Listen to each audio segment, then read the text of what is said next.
Namaste YouTube, welcome to Cafe Aroma and welcome to our reaction to HEZEKIAH Jenkins. We are going to react to the song The Panic Is On. This is our first time single take honest reaction to this song, requested by our patron WC Peel.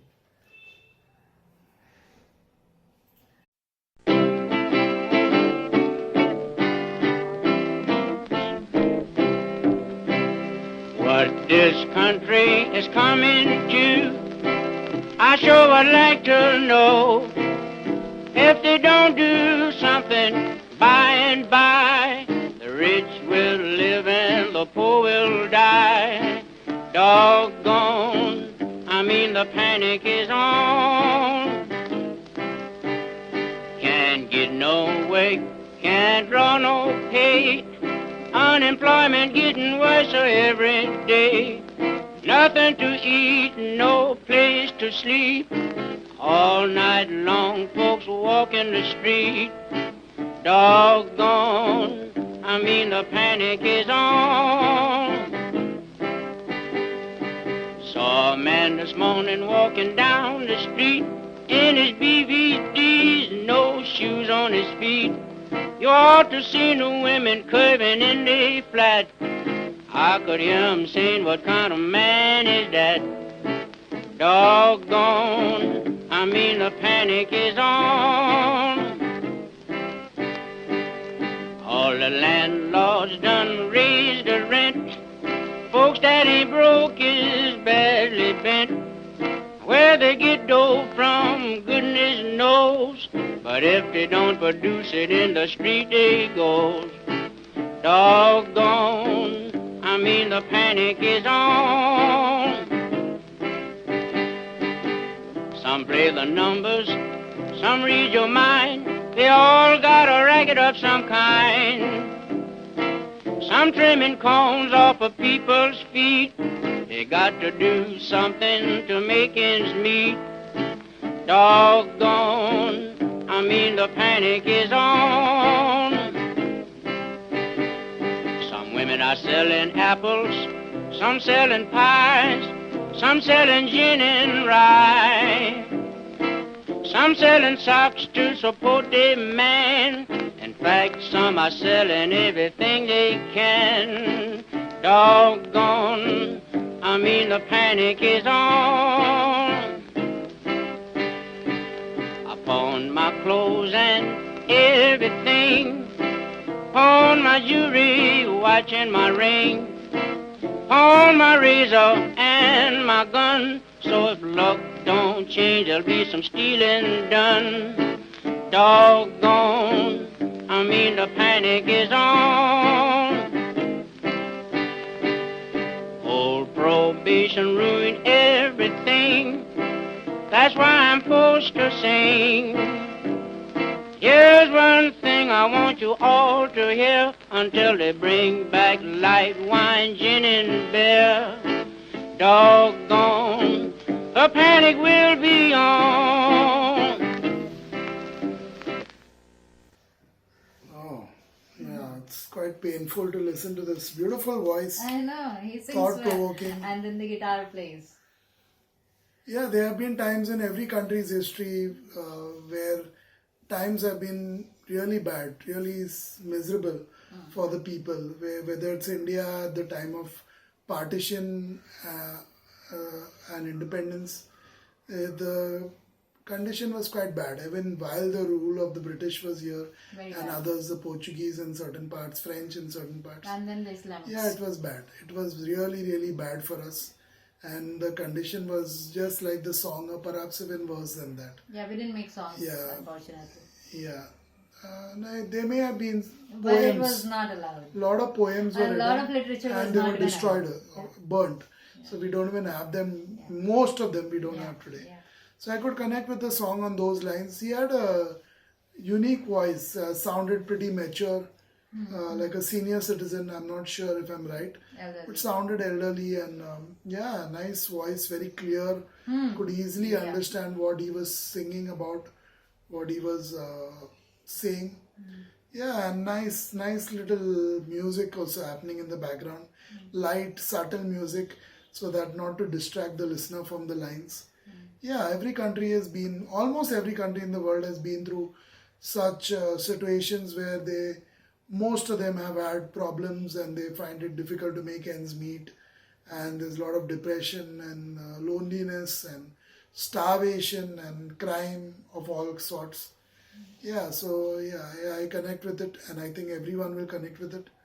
And times are no different for a couple of countries in the world today. Major democracies such as America, UK, and all things are no different today. I mean, it may look, when you watch a movie or a TV show or something from there, it may seem like, oh, things are not that bad.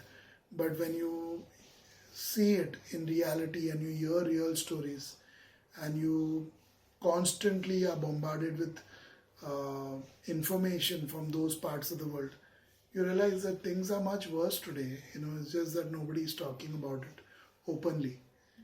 Things are much, much worse today as far as crime goes, substance abuse, rape, molestations, shootings, so many things. I mean, problems with the brain, problems with the heart. Whether you talk about Alzheimer's, whether you talk about cancers, so many problems in those two countries. So things are no different. It's much worse than what this song talks about. When the song was playing and the panic is still on, I'm assuming I don't know when this song came out, but it sounded more like describing the time of the Industrial Revolution and how things went wrong for the people in the West at that time. And then after that, the authorities over there decided that let's go and start looting other countries which are doing okay, fooling them, taking their money, and then pumping our economy. And that is how it happened. And then we'll be happy, let them be broke and plundered. It's okay. So that is how it happened. That let's go get some wealth, just rob it, just steal it like pirates, and then let's fill our banks and let them suffer. It does not matter. The thing is, when you make songs about your scenario being such a pitiful thing, and it's all sad, and what a scene it is. It's a heartbreaking scene.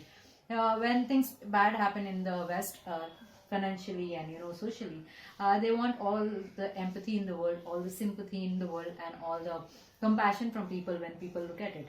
But when it happens in the East or other parts of the world, they ridicule the same situation. They try to mock those people, they try to belittle those people, they try to demean those people. So I don't understand, in the same world so much hypocrisy can also exist at the same time.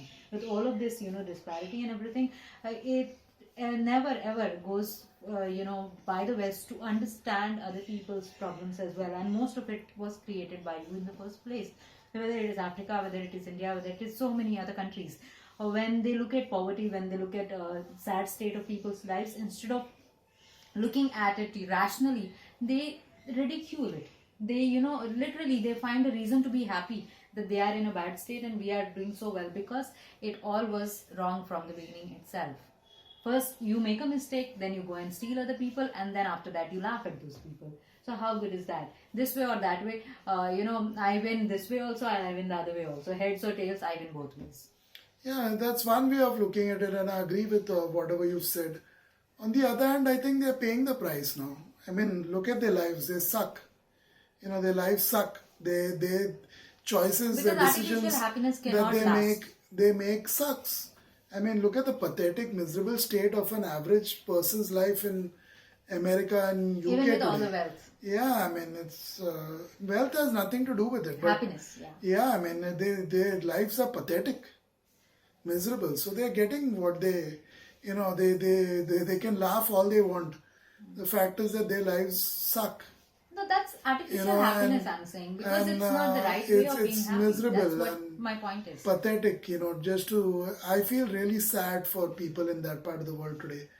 Every time I'm listening to information or reading information or gathering information about those two countries specifically, it makes me more and more sad. I feel so fortunate to be not in that world, not in that country. And anyone who's there, unfortunately for them, their life is like a prison in more ways than one. It's just that they don't want to accept it. And when you don't accept it, you die. You're already living a life where you're dead. So I feel really sad for the average American, the average Englishmen and women feel really, really sad. They've not even had a female president till today. If you talk about the US, We have the that vice is president. that is also shows how shameful things are in that part of the world. But nobody wants to talk about it openly, and that's okay. As long as in my country things are good, I guess I can just feel sad for the rest of the world, or for America and UK in this case. Yeah, so when things like that happen, you pay the price for the damage you've done, I guess. You pay the price. God is watching and you pay the price. And that's what's happening. It has been happening for the last few years more than in the past. You've been paying the price. But yet shockingly, you pretend to play the ignorance card. Ignorance card. All right, yeah.